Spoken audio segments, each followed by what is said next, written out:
വീഡിയോയിൽ ഒരു മത്തങ്ങ തക്കാളിക്ക വെച്ചുള്ള ഒരു നാടൻ കറിയാണ് തയ്യാറാക്കി കാണിക്കുന്നത്. അതിനായിട്ട് ഞാൻ 250 ഗ്രാം മത്തങ്ങ എടുത്തിട്ടുണ്ട്, 3 തക്കാളിക്ക എടുത്തിട്ടുണ്ട്.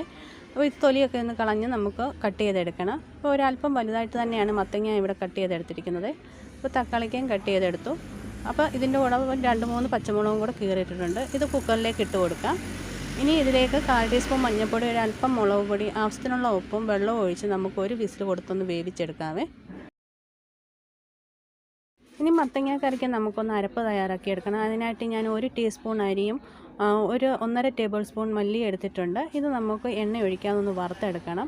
അപ്പോൾ നമ്മുടെ അരിയും മല്ലിയൊക്കെ നന്നായിട്ട് മൂത്ത് വന്നിട്ടുണ്ട്. ഇനി ഇത് നമുക്ക് തണുക്കാൻ വെക്കാം. ഇനി ഞാൻ ഒരു അരമുറി തേങ്ങ തിരുമ്മി എടുത്തത് ജാറിലേക്ക് ഇട്ട് കൊടുത്തിട്ടുണ്ട്. ഇതിലേക്ക് 3-4 ഉണക്കമുളകും ചേർത്ത് കൊടുക്കുന്നു. ഇനി 1/4 ടീസ്പൂൺ ജീരകവും ചേർത്ത് നമ്മൾ വറുത്ത് വെച്ചിരിക്കുന്ന അരിയും മല്ലിയും കൂടെ ചേർത്തൊന്ന് നന്നായിട്ട് അരച്ചെടുക്കണം. അപ്പോൾ ഞാനിപ്പോൾ ഇതെല്ലാം അരച്ചെടുത്തിട്ടുണ്ട്.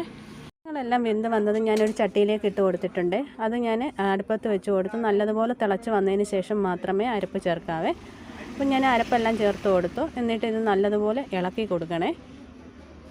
അപ്പോൾ ഇത് നല്ലതുപോലെ ഞാൻ ഇളക്കി കൊടുത്തു. ഒന്ന് തിളയ്ക്കുന്നതിന് മുമ്പ് ഒന്ന് പതഞ്ഞ് വരുന്ന സമയത്ത് നമുക്ക് ഫ്ലെയിം ഓഫ് ചെയ്യാം. ഇനി ഇതിന് കടുക് വറുത്തിടുന്നുണ്ട്. ഇത് തിളച്ച് വന്ന സമയത്ത് ഞാൻ ഒരു പാൻ അടുപ്പത്ത് വെച്ച് കൊടുത്തിട്ടുണ്ടായിരുന്നു. അതിലേക്ക് ഞാൻ കുറച്ച് വെളിച്ചെണ്ണ ഒഴിച്ചു കൊടുത്തു. വെളിച്ചെണ്ണ ചൂടായി വന്ന സമയത്ത് കടുകും ഇട്ട് അതൊന്ന് പൊട്ടി വന്ന സമയത്ത് കുറച്ച് ഉള്ളിയും കറിവേപ്പിലയും കൂടെ ഞാൻ ഇതിലേക്ക് ഇട്ട് കൊടുത്തിട്ടുണ്ടായിരുന്നു. അതെല്ലാം ഒന്ന് നന്നായിട്ട് മൂത്ത് വന്ന സമയത്ത് ഒരല്പം മഞ്ഞൾപ്പൊടിയും കൂടെ ഞാൻ ഇതിലേക്ക് ഇട്ട് കൊടുത്തിട്ടുണ്ട്.